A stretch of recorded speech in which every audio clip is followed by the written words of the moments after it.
So, welcome everyone. My name's Matt Cozzolino. We're here for the Ivoxy AMA, talking about vSphere 8, some of the what's new in vSphere, and some of the things we look at for upgrading a vSphere environment. Let's see here. So, a little housekeeping for us.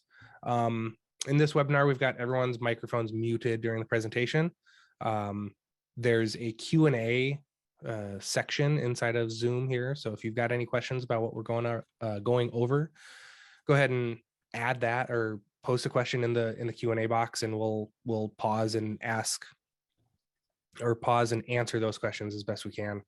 Kind of dive into whatever you guys find interesting if you want to talk about it.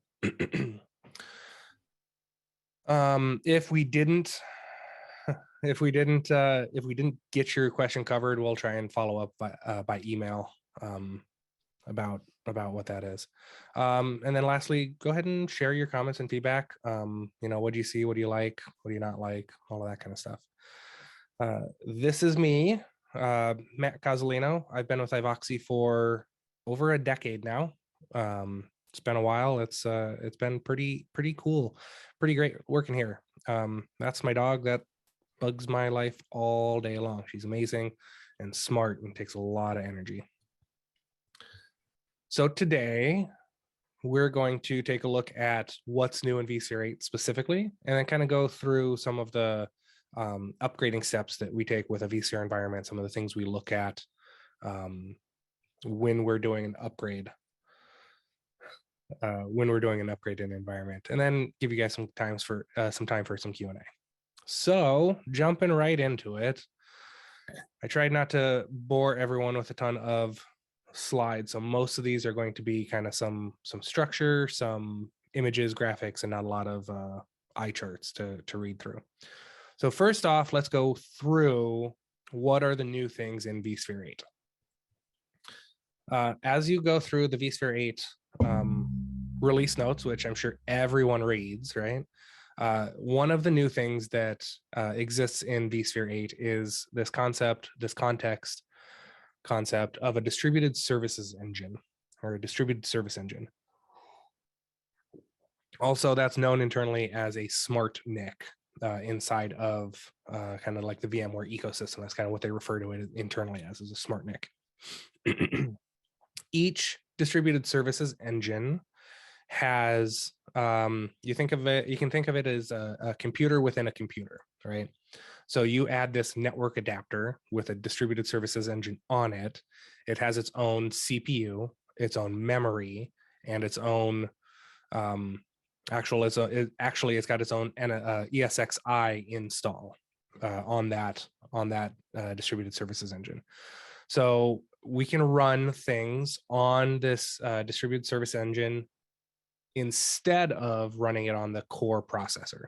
So some of the things that we might run on a distributed service engine would be NSX service insertion, some of the security features inside of NSX, some of the antivirus, that kind of components that need processing power, right? Because anytime we're doing something like a firewall, we do have to look at a packet, make a decision, and that takes cycles. So the whole idea, the whole concept here on this distributed engine is that we can run that on its own dedicated hardware, and it doesn't take away from the CPU and memory that are allocated to virtual machines inside an environment. So you buy this card, you add it in, that's your network adapters, and that's where we can run those components. The other thing that's important, let me turn on some annotation here. Yeah, there we go. So the other thing about this distributed service engine is this isolation layer here.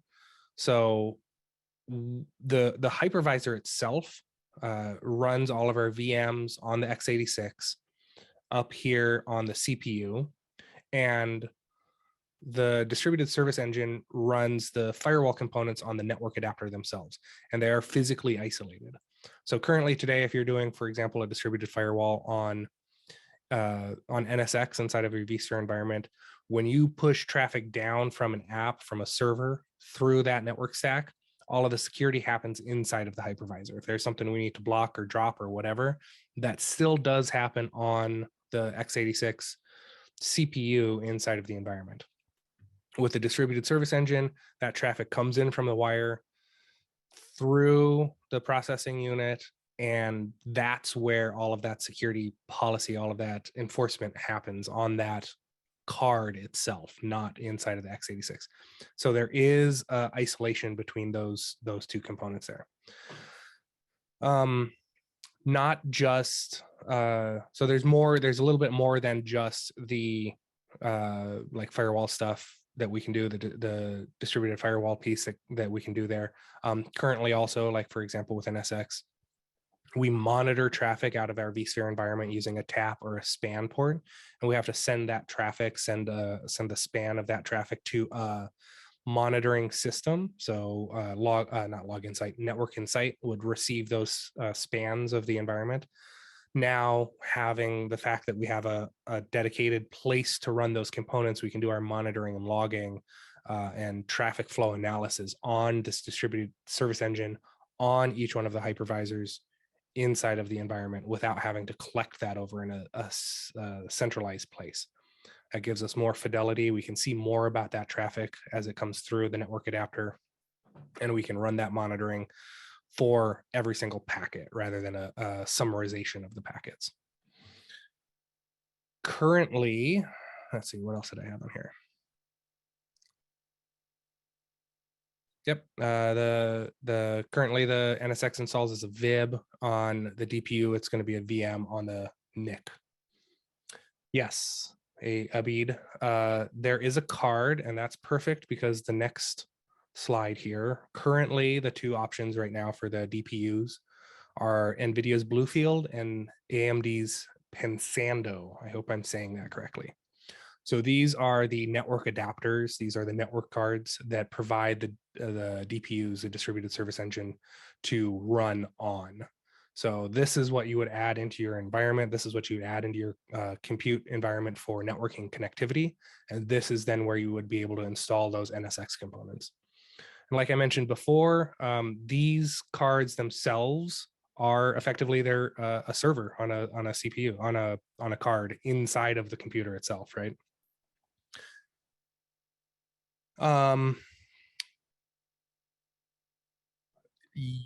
Two questions there. I don't know that we have a specific Blade server equivalent, right? So this is brand new right now. I'd expect these to come out with a Blade chassis equivalent, yes. And same kind of thing if you don't have NSX, I'd expect that to be the piece that's relevant right now. Right now, today, we can offload security and monitoring network capabilities onto these cards. In the future, I'd expect more ability to be available in these cards themselves. And then, yes, this is a vSphere 8 functionality. This is a vSphere 8 requirement. So this is still brand new. So this is kind of like not necessarily beta version, but this is kind of the first time this has been out in the wild. So this will start will continue to mature as we see these kinds of technologies get used and more vendors enter the market for these server or these network adapters, these processing engines, service engines. We'll see more and more functionality be pushed onto this so that we don't have to use that CPU and memory inside of the hypervisor itself to run those services.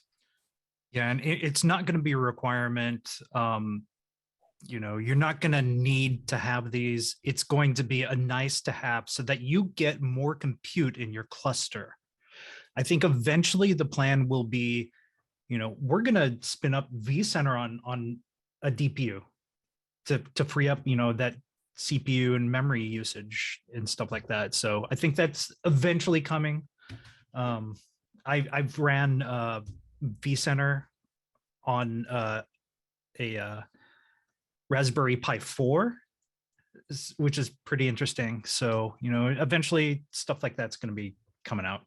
Yeah. Think of another idea, another thing that this would be similar to is,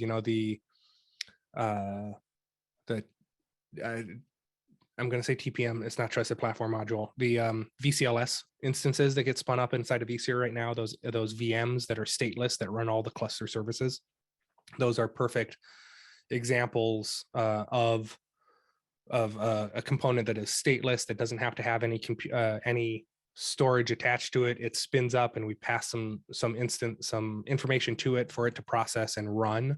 That's the kind of stuff that we'll offload to these dedicated pieces of hardware so that we don't have to consume CPUs inside of the environments. William, I think if you're looking to upgrade the environment, this is a tool. I am a fan of making sure that I have a need for this tool right now. Right now, I'd say larger environments, lots of compute, heavy investment into NSX. We should absolutely be looking at a distributed service engine and these cards for your new servers. If you've got 3-4 ESXi hosts and you're running at 60% capacity, you can probably skip this and let it mature a little bit longer.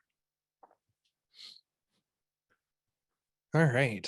So distributed service engine, we'll have a little bit that's similar to this. There's some more hardware-based components inside of ESX that we'll talk about here in a second. But up next, we've got some vSphere Tanzu stuff.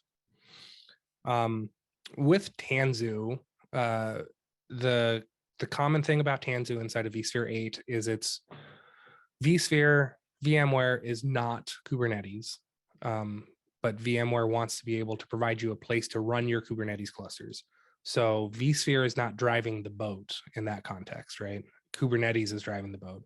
So the big thing about vSphere or Tanzu on vSphere 8 is that all of the APIs that you interact with for your Tanzu cluster are going to be Kubernetes derivative. So Kubernetes K8 builds the environment, builds the API, says this is what your environment should look like. Here's how you interact with it. Tanzu is going to mirror that. The idea there being that you have a common deployment, a common interaction for the people that are deploying these containers inside of an environment. They shouldn't, those container owners, those container managers shouldn't see a difference whether it's a native Kubernetes cluster or if it's Tanzu on vSphere. So that's one of the pieces. The other piece is kind of providing a commonality of not snapshots, but cluster images, template images that we're deploying with the environment. How many clusters do we need to spin up? Where do we want to build those clusters? If anyone's done any work with any of the cloud computing components, Tanzu kind of leans onto that as well. And you can see here this concept, this idea of a zone 1, zone 2, zone 3, and a single cluster across that zone. That's very similar to how Azure or AWS has the region, right? So Northwest, US West, and then the zones inside of that region. So you can build your vSphere environments to kind of mirror that environment. Tanzu Kubernetes is a single runtime. Let's see, we talked about the APIs being the same. And there's this idea a little bit of the cluster class so that you define your environment, define your package, and bring along some of the things you need for your cluster, your Tanzu cluster to exist. Maybe that's maybe that's a Prometheus or Grafana or a DNS server. All of those things can be defined up front. All of those things can be added to the package management and then deployed all together when you build the cluster. Excuse me.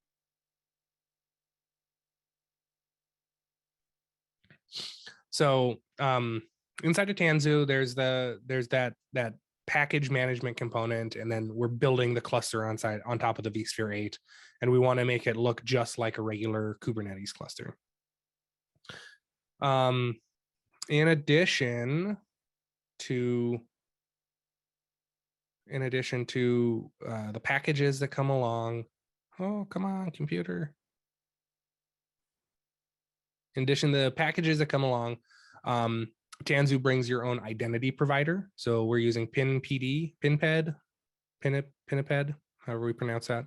Yeah.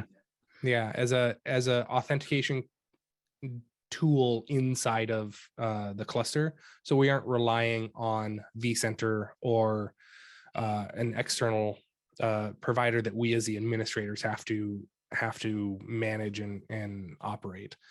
You can kind of think of that as we're kind of driving the vSphere environment towards that service provider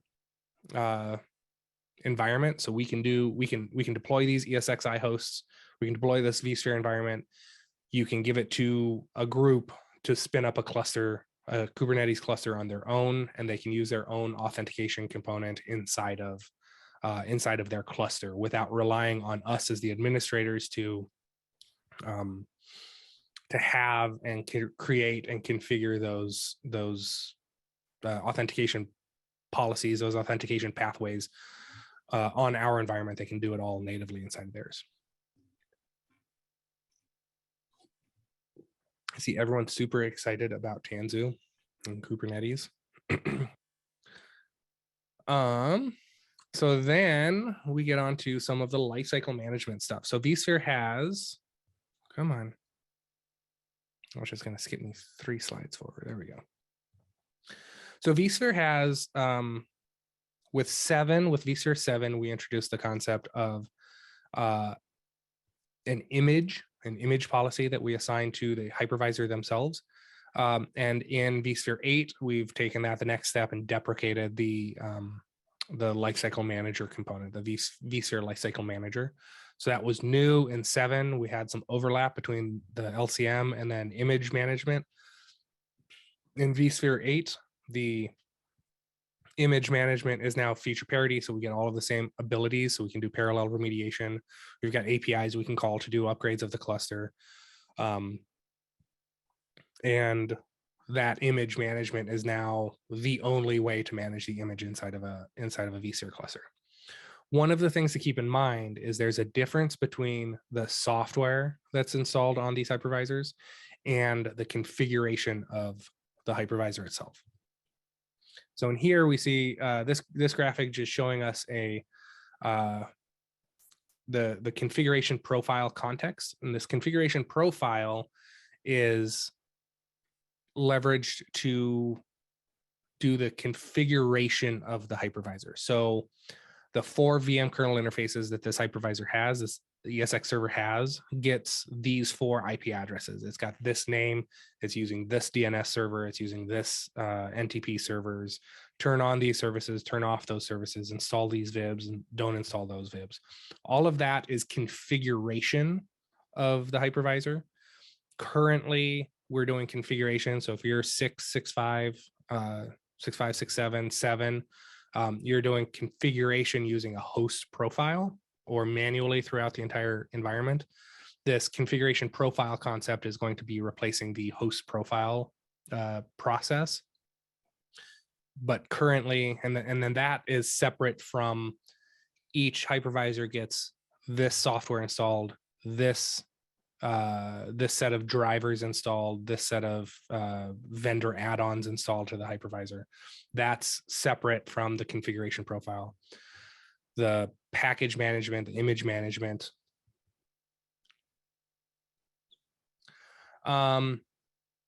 Yes, so Tyson, vSphere lifecycle management, so VLCM, excuse me, is the piece that we were using in 6.7 to do parallel remediation. You'd do your base image, you'd add that ESX ISO, you'd add the updates. Update manager, right? Not lifecycle manager.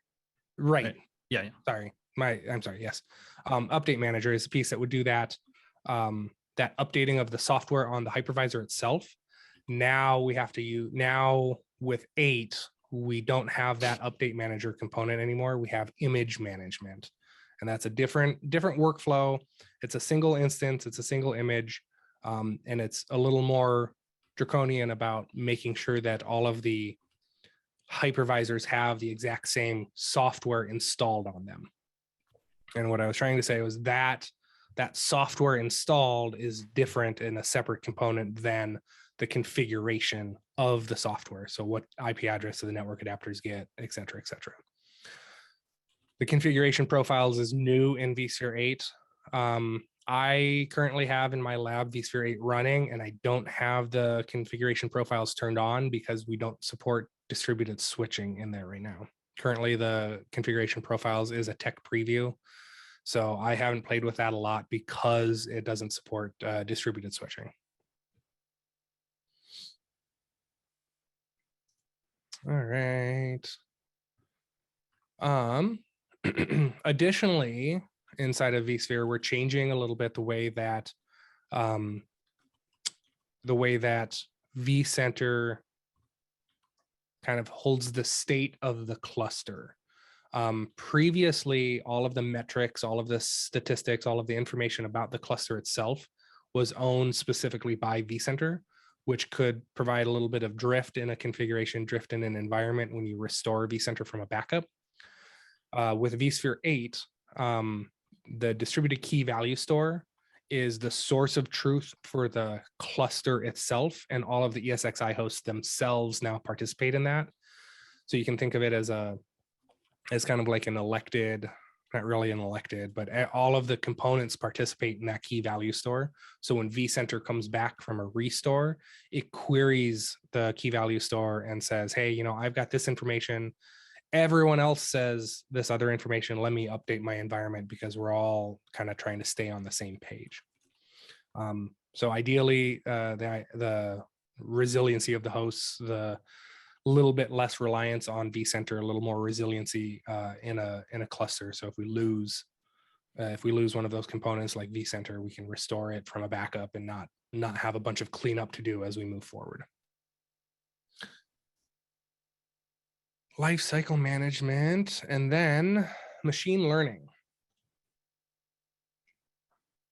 So machine learning and device groups, AI and machine learning and device groups is kind of what I was talking about when we were talking about the DPU piece. There's been a lot of work on the hardware underneath the hypervisor and what we're presenting to the guest OS. We can present virtualized hardware. We can present virtualized hardware that's backed by a physical piece of hardware. In the AI and machine learning, we're using a lot of iterative processes. So we're doing the same thing thousands and thousands of times to iterate over that machine learning component. With the GPUs being kind of the heavy lifter of a lot of that offload work. With vSphere 8, we have the ability to discover a device group. So for example, inside of machine learning, we might take two GPUs, connect them together directly with that connector across the top of the PCI cards to connect those GPUs together, and that becomes a single instance or a single set of hardware that we're then consuming inside of the VM.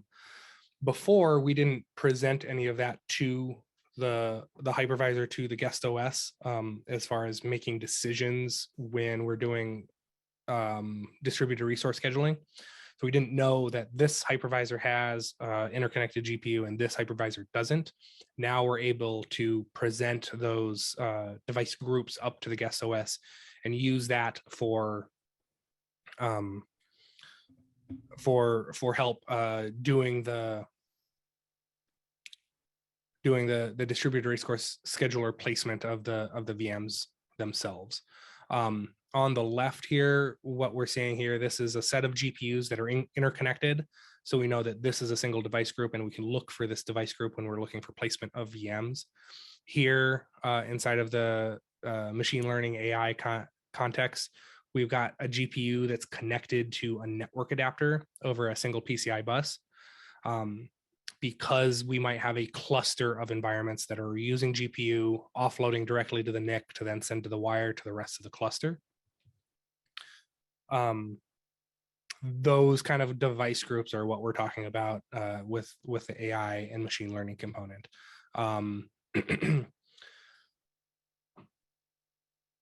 Excuse me again. And NVIDIA Link, one of the big ones, NVIDIA and the GPU is kind of a big proponent, a big component that's leveraging that. In vSphere 8, we've increased the virtual GPU limit from 4 to 8 So we've increased the amount of hardware virtual hardware we can present to the guest OS, and allowed better machine learning consumption of that hardware in a larger environment.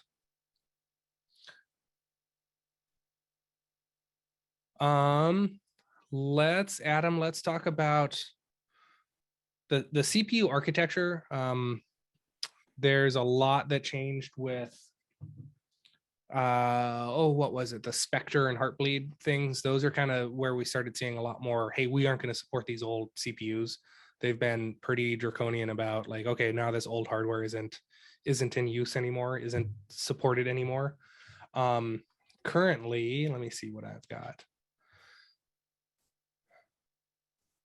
Currently, I'm running vSphere 8 on a, what is this? On a E5 2630 V4. So the ultimate answer to your question is to check the hardware compatibility list.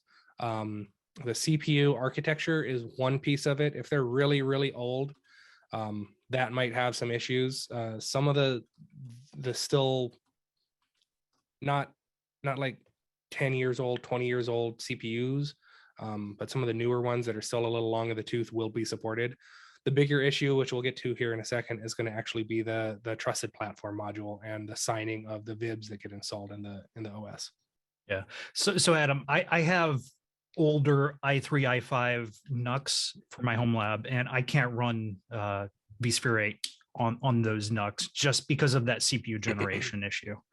I could probably force it, but I don't think I want to do that. So I'm just going to leave them on 7 till they die, I think.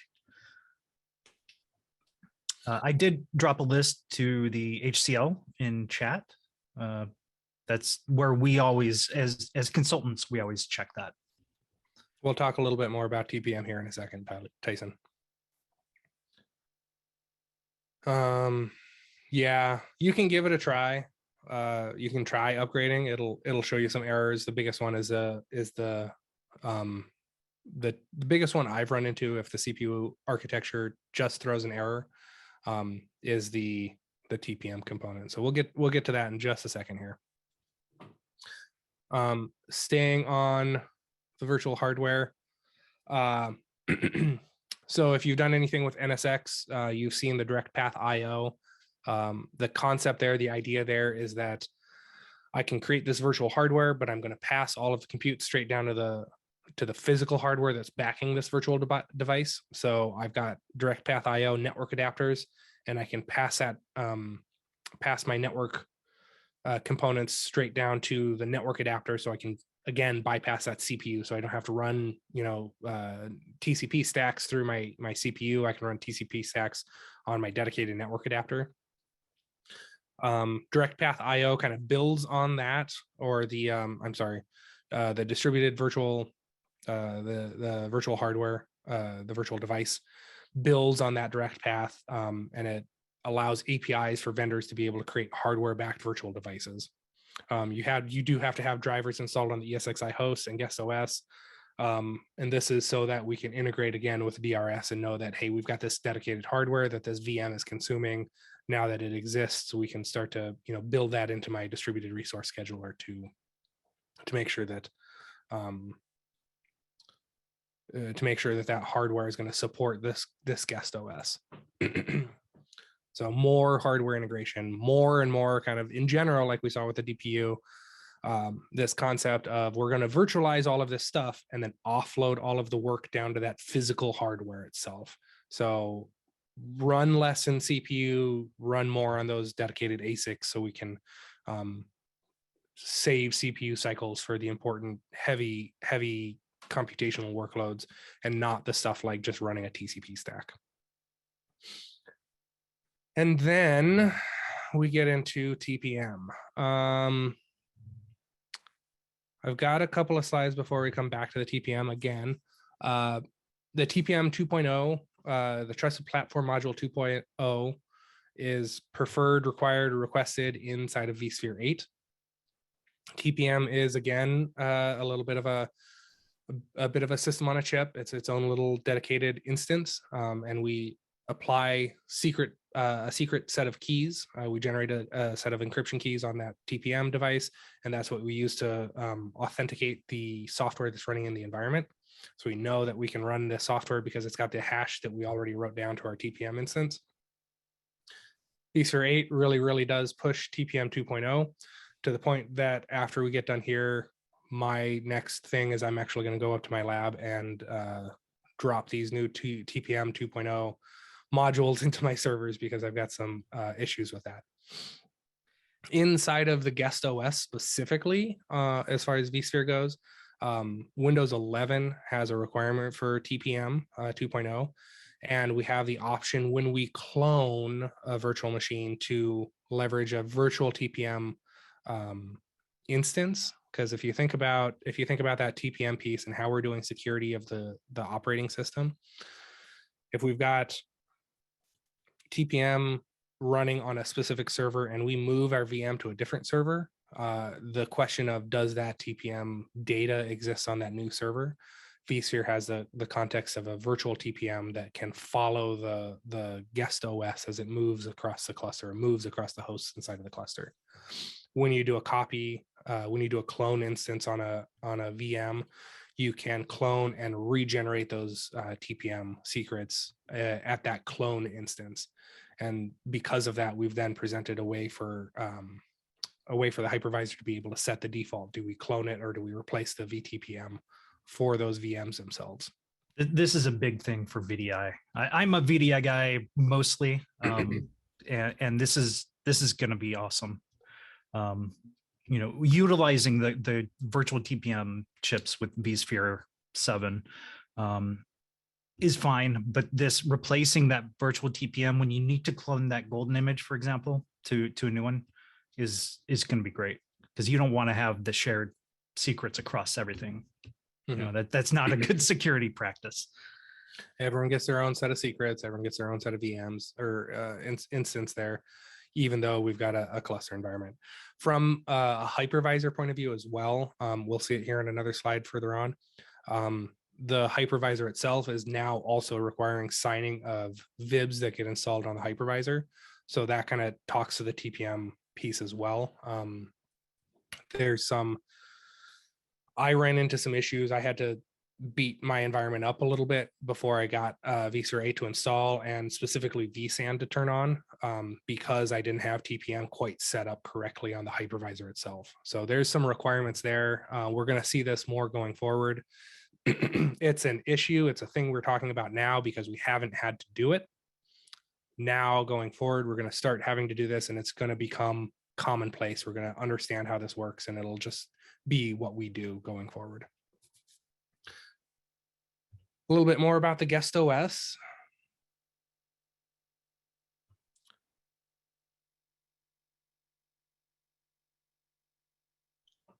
A little bit more about the guest OS. We do have some APIs that we've presented as well. Application developers can now write vMotion awareness into their applications themselves. What this gives you is the ability for my clustered operating system, my clustered OS or software. My software that's time sensitive, maybe I've got some trading, maybe I've got some VoIP, maybe I'm doing some clustered applications. The application itself can be aware of the request to do a vMotion, and it can push a delay and say, hey, I'm in the middle of running this job real quick. Pause that vMotion for a second until I get done with this job, and then release and let the vMotion move. What that means is that the application now can be aware of the fact that we're doing vMotion, and be aware of that piece inside of the OS or the hypervisor. The fact that we're running this as a virtual machine, and we are doing vMotion actions. The application itself can be aware of that and stun that, pause it, interact with it. On that same vein, in that same kind of latency sensitive context,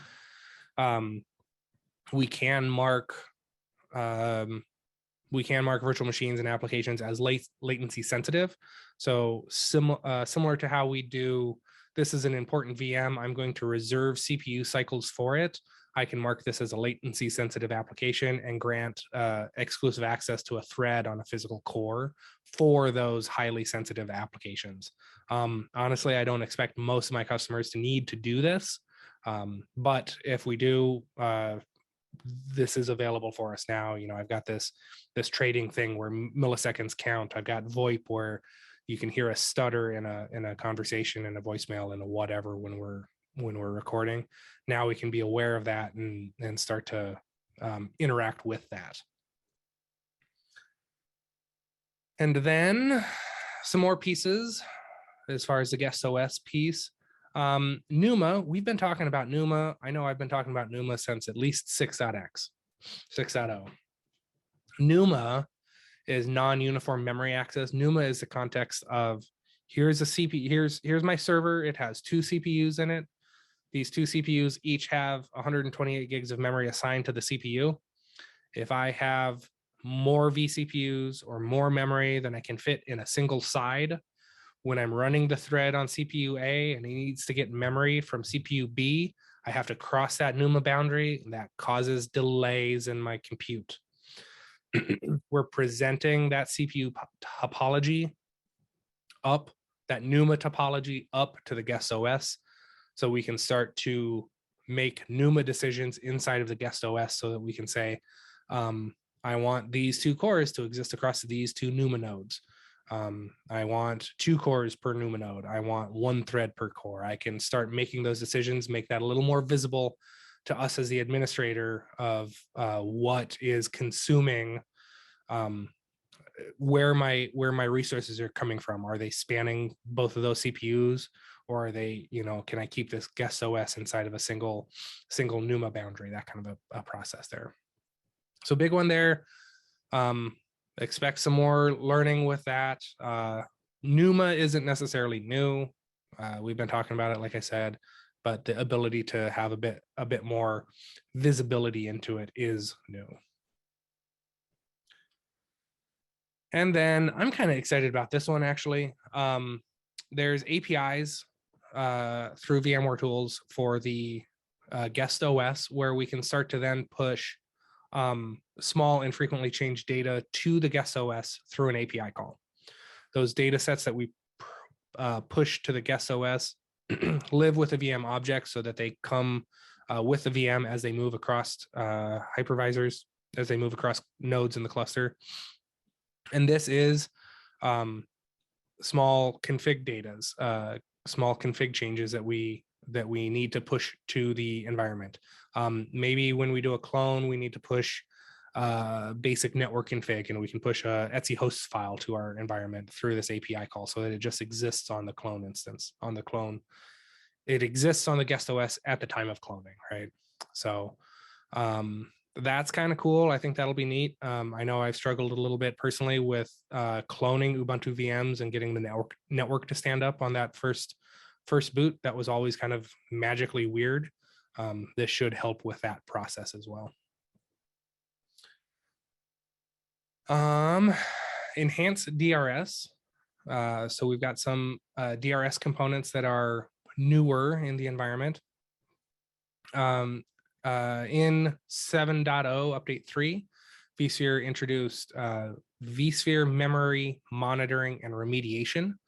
So that provides running statistics at the VM host level of what this guest OS is doing, how is it behaving, what's it doing. You can think of this as historical data for the guest OS as it exists throughout time. We'd lose the information about how that guest OS is behaving as it moves from hypervisor to hypervisor, because the new hypervisor doesn't have information about that. So this provides running statistics that we can gather and continue to keep that in mind.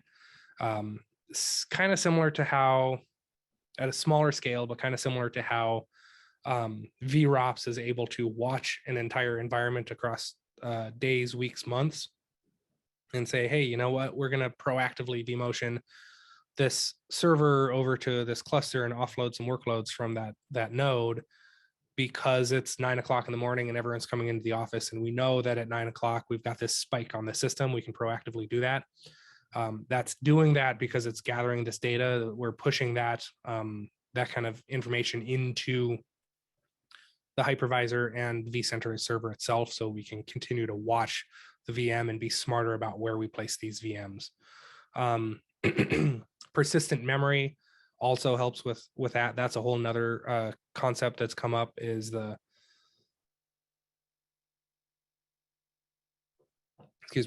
persistent memory is also a component that's come up more recently. I'm seeing that as an option to add persistent memory to servers when I build them. I haven't taken that step. It's more expensive. It adds a little bit, but we haven't quite had that trickle down to the economy of scale inside of the environment right now.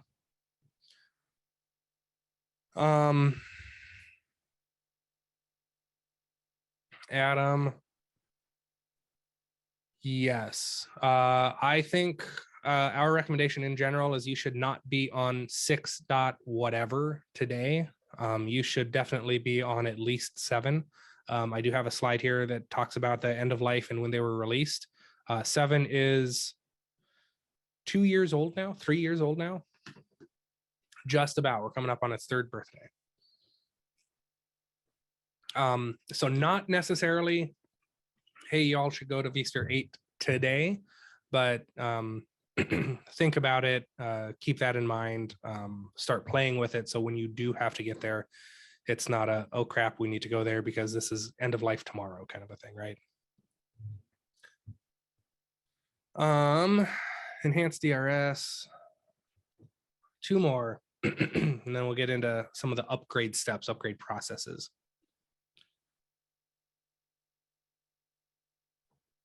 So vSphere as a whole, the ESX environment, we've added a couple of performance metrics: power capacity, system usage, power capacity, VM usage. So power consumption of a host's system, how much power is the host consuming that's not VM specific, and how much power is the host using when it's not doing anything except being on, and then how much power is the host used to run VMs. So this kind of gives us also the that green path forward. You know, we want to make sure our environment's efficient. We can see how much power we're using. We can see what idle time is. We can start to drive that down so that we're being more efficient. This goes into we've had the ability to kind of suspend hypervisors if the cluster shrinks down small enough. Honestly, I don't see customers doing that. If I've got 6 hosts, those 6 hosts are on and available for CPU all the time anyway. But we have some more metrics there. I think this is also one of those ones that makes a little bit more sense when we have a huge cluster, huge fleet of hardware that we're running vSphere on. So we talked about the TPM a little bit. So back to that. We on vSphere 8 prevent execution of untrusted binaries. So exec install only is on by default now. That means the binaries don't run unless they're installed via a VIB. That and TPM 1.2 will install with a 1.2 device present, but it behaves kind of odd. I personally have experienced issues with that 1.2 hardware and trying to run upgrades because things aren't signed. So expect to need a appropriate TPM module. It should be pretty straightforward, but it isn't always as obvious as just a new TPM instance.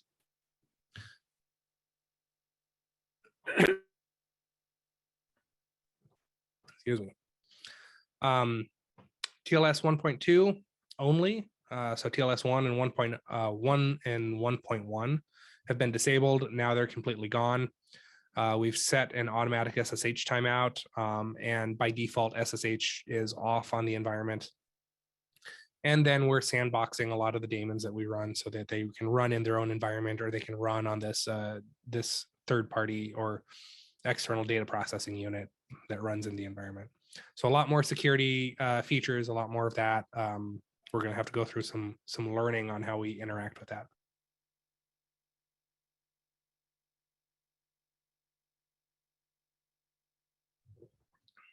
All right. And then upgrading your environment. So any questions about the new features, any questions about that component before we get into what's our process for going through an upgrade? What do we recommend you do? Anything? All right. So as a recap, vSphere 6.5 and 6.7 went end of support on October 15th, 2022. So last year, 6.5 and 6.7 went end of support. 7.0 was released in 2020, which honestly, it feels like 7.0 was released in like the beginning of last year. It's finally got its legs under it. vSphere 7 with update 3 is a little more stable now. vSphere 8 is coming up on this year. It's been released for a year now, so we've had a little bit of run with vSphere 8. It's not quite there yet, but as we can see, 7 is eventually going to go end of life, and we're going to be wanting to go to 8 itself. So plan on it. We should have some time for hardware to deprecate, and we can plan our vSphere 8 upgrade with to potentially coincide with refreshing hardware that looks deprecated hardware, old hardware. We've run this set of servers for the 5 years that we've decided we need to run it for. Now we're ready to get new hardware. We can coincide those maybe next year, maybe the end of this year. It's appropriate to do that. How do we go about doing an upgrade to vSphere 8? How do we go about, we can actually kind of open this up and say, how do we go about doing an upgrade to vSphere as a whole, right? We like to take the plan, design, implement approach to these kind of projects. Take a minute, stop, think about what we're going to do, come up with a plan, do some design work on it, and then implement that design work. That's kind of the big components here.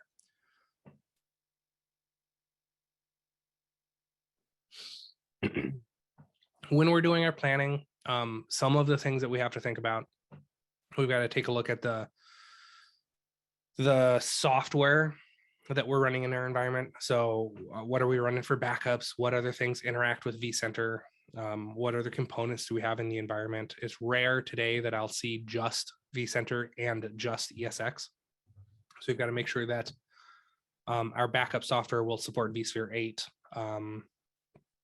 Our deployment, our NSX, or whatever other components that we have inside of the environment will support this new software that we're going to. Maybe we need to upgrade those first before we get to vCenter. After we take a look at all of those, then we want to take a look at the hardware itself. So will this hardware support vSphere 8? Will this hardware run? Do we need to upgrade our TPM modules? Are we going to run into issues with the fact that we're booting off of USB drives or SD cards? Do we need to address those kinds of things? Rick, there's not 7 has the big changes for vSphere 8. So there's enterprise, there's standard and enterprise plus. And then we've got the subscription based licensing coming as well. So depending on how you want to consume the licensing for vSphere, those are the big changes. So that's kind of the biggest difference there. Yeah, and there is that core difference in vSphere 7 that if you're above 32 cores, you'll have to purchase separate licenses for your hosts because they changed their licensing scheme. So it used to be per socket, now it's per core essentially. And yes, you have the ability to do perpetual licensing today. That's still going to be available in 8, but you can expect the push towards, hey, we want everyone to be on a subscription. The world is going that way, whether it's good or bad, the world is going that way. So expect that in the future and don't be surprised by it. And then So validate the hardware, validate interoperability, your integrations, your software integration piece, and then the process that we have to go through, the steps that we have to take to upgrade the environment. vCenter server first, then the ESXi hosts, then your, yeah, I hear you, and then the distributed switching, and then the host profiles, VMware tools, virtual hardware after that fact there. So the big important steps is we're doing the vCenter server first, and then the ESXi hosts. So that's come up with a plan, do what you want to. And then as far as the design goes, understanding the upgrade path, creating a plan. So on Wednesday, we're going to do a vSphere upgrade, and we're going to let that sit. We're going to make sure all of our integrations work with that. We're going to test some stuff, make sure backups work, et cetera, et cetera. We're going to identify our temporary addressing for vCenter. We're going to collect the credentials that we need, make sure we know what our DNS servers and our NTP servers are, all of that work up front, so that when we get to the process of actually deploying the hardware itself, or the upgrading the software, upgrading vCenter, we've got all of this data ready to go. Cores per socket. Yeah, sorry about that. Per socket. Which is good, because you have to spend a pretty penny to get a 32 core CPU. I think they've set that at an appropriate spot for now. You have to get a pretty big CPU before you get that need to have an additional license for that socket itself. So collect all your information.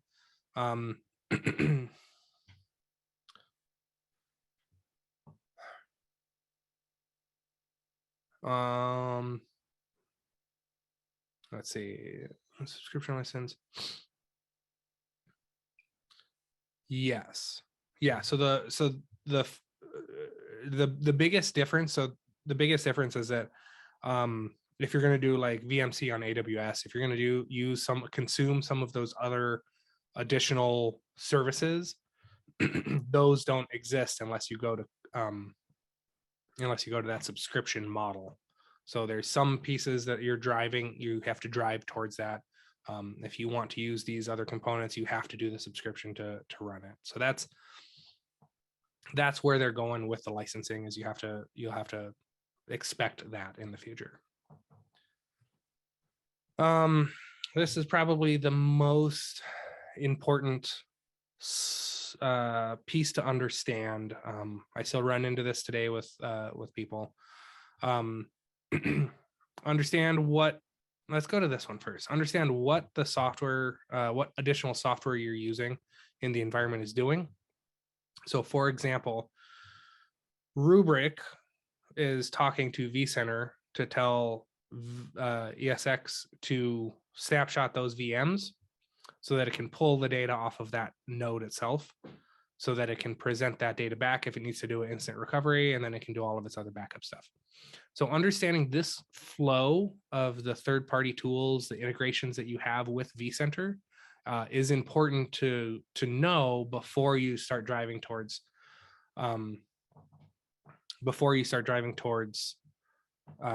doing the actual upgrade to the environment. So with that, check the integrations, check your software, and then make sure that those are all up to date, and then you can start working on the upgrade itself. William, yes, we do have this recorded.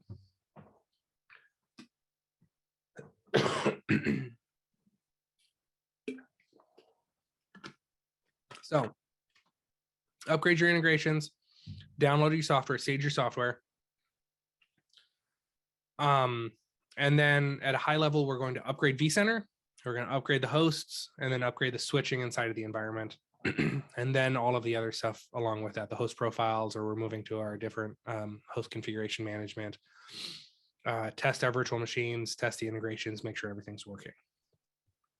So when we're getting to implement, the steps I like to take, are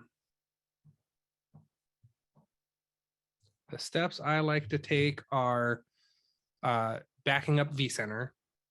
So I download my software. vCenter itself is a fairly big install. It's 5-6 gigs of data to deploy vCenter. When you're doing that, the way it deploys, do I have another one? Yeah. The way it deploys actually runs through vCenter. You deploy a new instance, and then you take and ingest that data from the old instance into the new one, readdress it, and shut the old one down, turn the new one on, and that's your new vCenter server. So when you upgrade vCenter, you get an entire new vCenter server at the time of upgrade. Specifically, what happens is we mount the ISO, we open it up on a local machine. Ideally, this machine is in the data center where we're going to deploy to. We go through the ISO folders, and there's a deploy instance, which runs a runs a workflow, asks you the questions, what's the address? What do you want to name this temp machine? What addressing do you want to give it? Give me some credentials. Where do I deploy this OVA to? It pushes the OVA out, deploys the VM. The functionality under the covers is exactly the same as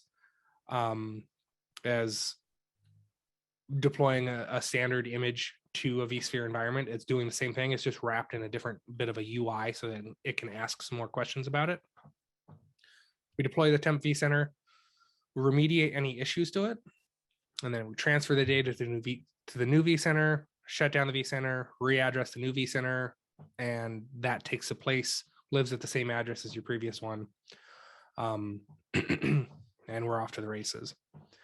This piece here, actually backing up vCenter, it's actually a really important thing to do. It saved my bacon a number of times. The process I like to do for that is run a backup out of vCenter. So we'll push the data to an FTP site. We'll push the data to whatever backup mechanism you configure inside of vCenter. So push that data out of vCenter. So you get a copy of it there.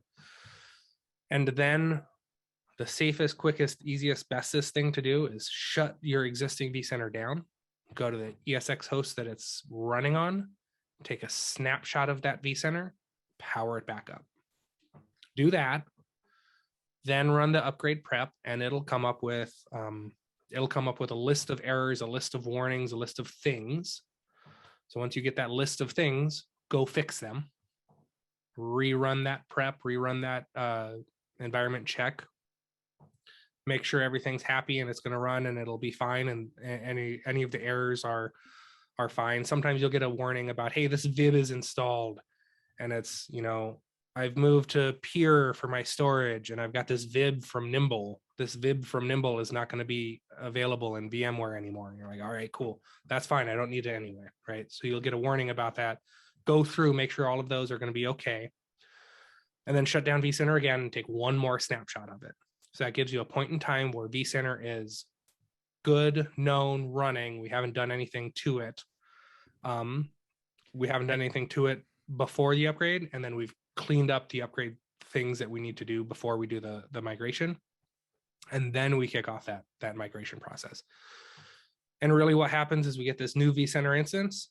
It stands up on a different IP. So vCenter is .10, new vCenter is .11. .11 talks to 10, and it pulls the data off of 10 into 11, processes it, shuts down the old instance, readdresses itself, and now this is your new vCenter instance.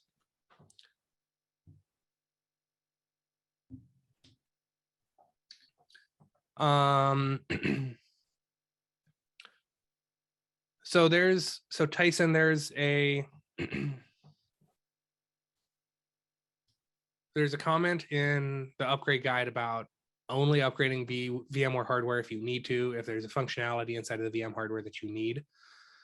They have a older version of the VMware hardware for vCenter so that you can deploy it onto more places. If you think about it, you're potentially you might have to deploy vCenter onto a 6.5, 6.7 cluster to get vCenter up and running so that you can run the upgrade, so you can upgrade the hypervisor itself. So that hardware for vCenter is going to be an older version. so that it can have the ability to run on all of these instances.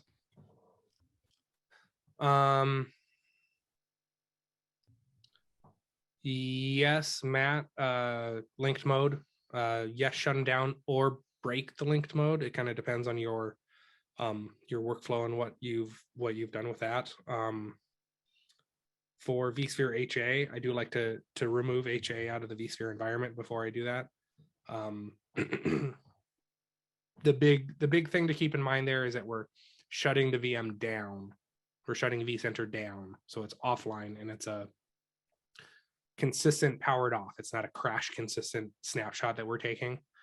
It's a powered off VM instance that we're taking. And powered off is the safest way to go about it. That way you don't have anything that's potentially running in memory or has not been committed to the internal Postgres database that you may lose. You know, maybe a configuration changed. You power on your restored your vCenter, and then, you know, your SQL server can't boot anymore because, you know, configuration got changed on it. Yeah. That it was expecting something like that. Yeah. So what did I have? I had one other thing. 6.7. 6.7 was the last time we had the ability to run a Windows instance of vCenter. It's been long enough. I can't remember not running a VCSA vCenter server. Yeah, VCSA. Run it as the Photon OS. Run the VM. Don't worry about the single sign-on server. Don't worry about SQL. Collect all of that data into the single vCenter server VM. Deploy it to the environment. That's the best way to run vCenter these days, is as an appliance on the Photon OS. And then after you get done with that, test your environment, make sure all your integrations, make sure backups still work, et cetera, et cetera. On the ESXi itself, I didn't update this slide, so this is all talking about upgrading vCenter. It depends if you can run the upgrade. There's a little bit of a chicken and the egg when you're using the image-based OS. You have to have it on 7 before you do that, but you can't upgrade from 6.7 to 7 until you do that. So there's a bit of a chicken and the egg thing there. Most environments up to about 6, 7, 8 hosts. Oftentimes I put 1 or 2 hosts into maintenance mode, cram ESX onto the hypervisor, bring it back into the cluster, out of maintenance mode, move on to the next one, and you just work through that. Make sure you've got your out-of-band management for your servers themselves. So SIMC, ILO, DRAC, whatever it is for your hypervisor, for your hardware. That makes your life 1,000 times easier. No one wants to stand in a data center. I don't know that when was the last time I actually burnt a CD? God, it's been forever. Even putting software onto USB drives is kind of archaic these days. So use that management tool to be able to connect to that hypervisor and mount that ISO so you can boot it up all over the net, all over your computer, all over the wire without having to work on anything else. And that's it. You draw a circle and you draw another circle and then you draw the rest of the owl. It's all great. Super easy. That's it. I should put another slide up here that says, thanks, guys. Good job. Questions, comments, concerns?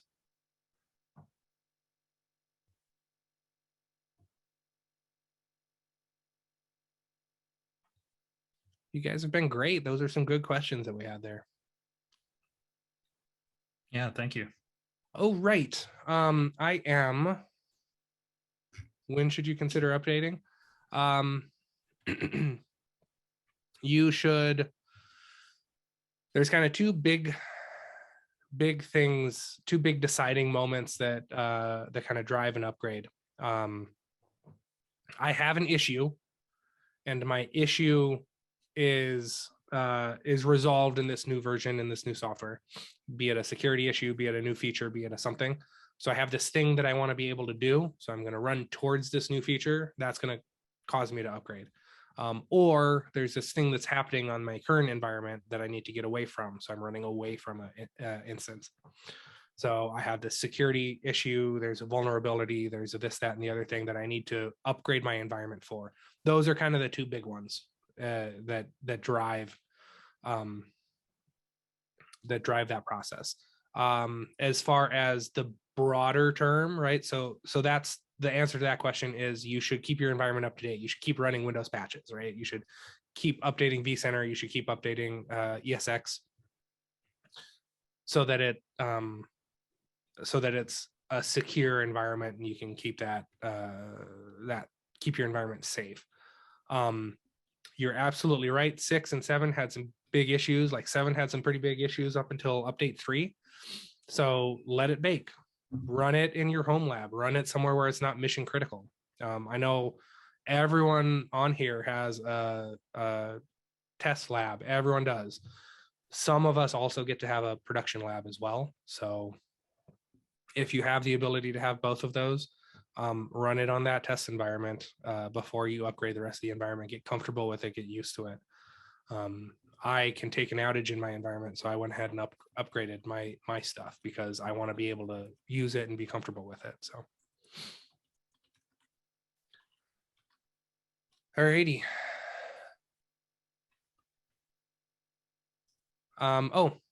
We do have a couple of months from now. I don't remember when is it. We've got a vSphere Intro to vSphere 8 class where we're going to take a look at some of these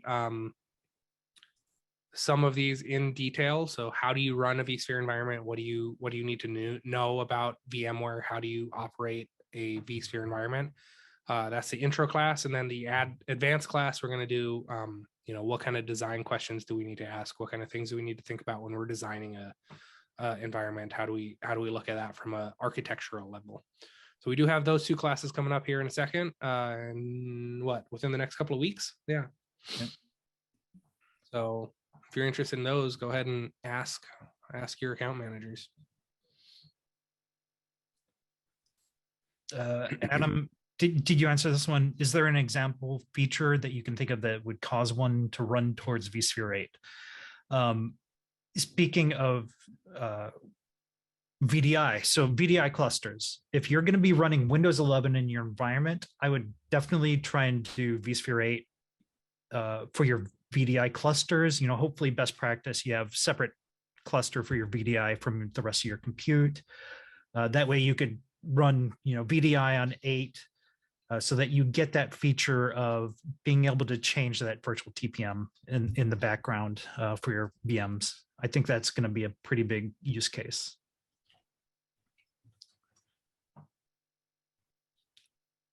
And I think that's all I can think of right now, unless maybe you're doing Tanzu, right? Tanzu might have more good info. So more support, stuff like that. Kubernetes, the DPU, some of the NSX stuff, but that's about it. It's 8 is kind of just a iterative release. There isn't, I don't think, a whole lot of, oh my God, amazing stuff in 8 yet. Personally, I am running vSAN and it has been pretty rock solid. So that's pretty cool. Oh, ESX has a great new interface now. It doesn't look like 6.5 anymore. It looks more in line with vCenter. The web UI on the web UI on the hypervisors, yeah. Chris, we will be sending out a recording within the week. Just FYI. Eric,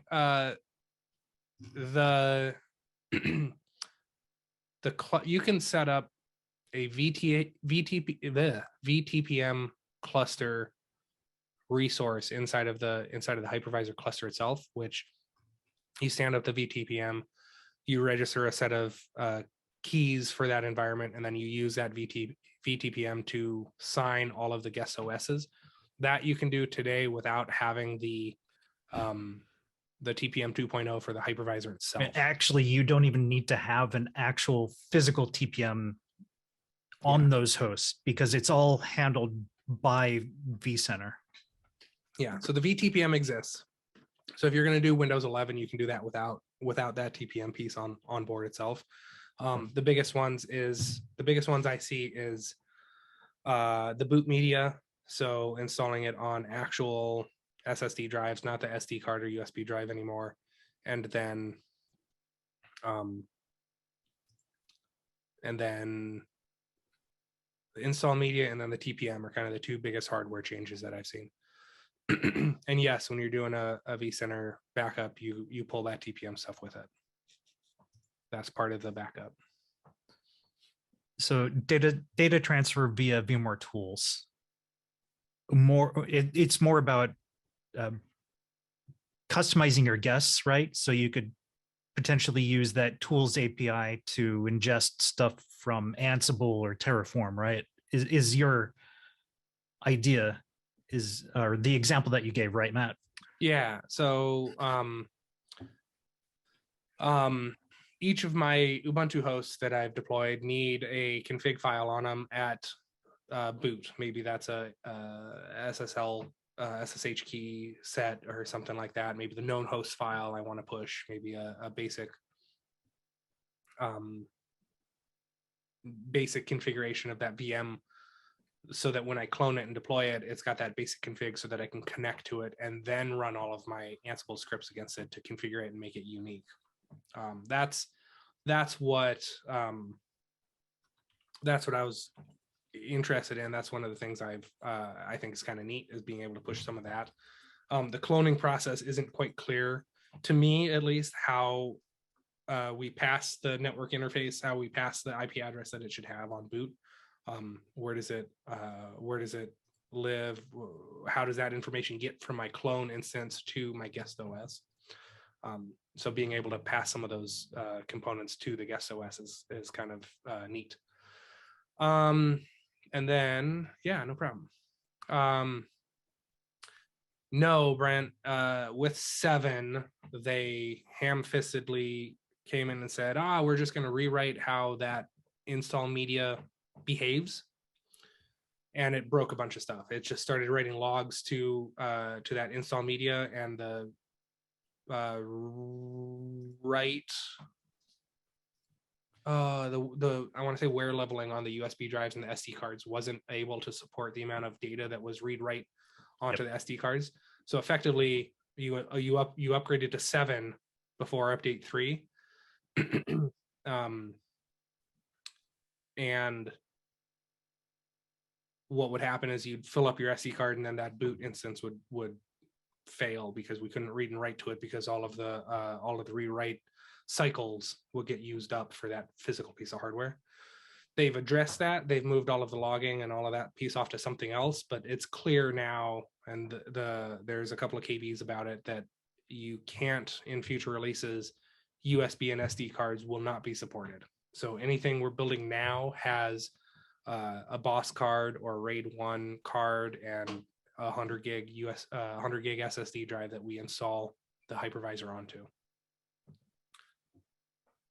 Yeah.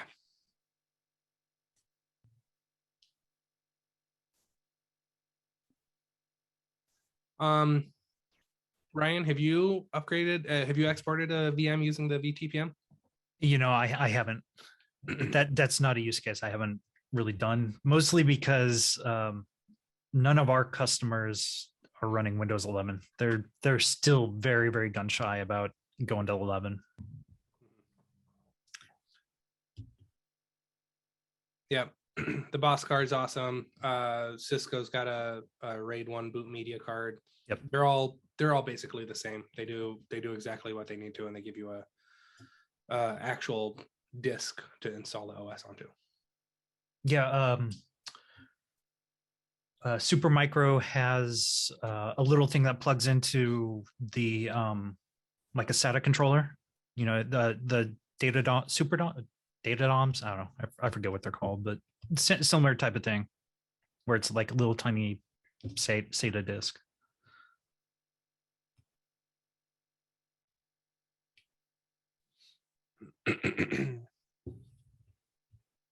Yeah, then that's what's going to happen. Windows is kind of pushing that TPM requirement. SATA DOM, yeah. Windows is pushing that TPM requirement, so it's going to be something that we understand how to use here in a minute, but everyone's going to go through that learning process of how do we use it. Yep. Yeah. And I think eventually Microsoft is going to start pushing this onto the servers, which is probably one of the reasons why VMware did that VTPM cloning process. Sounds fun, Adam. Sounds exciting.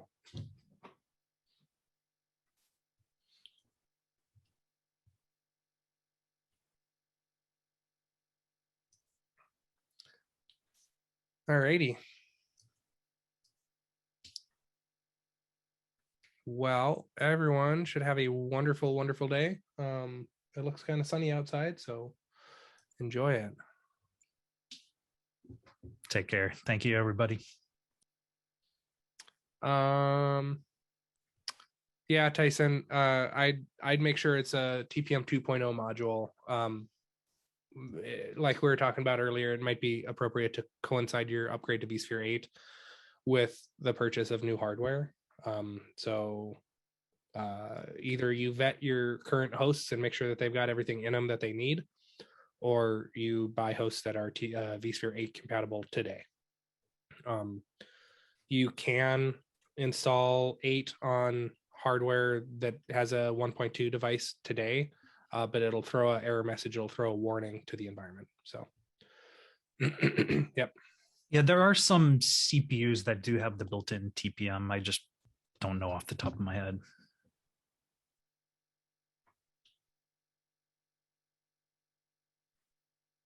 Cool. All righty. Have a good one, everyone. Thanks, everybody.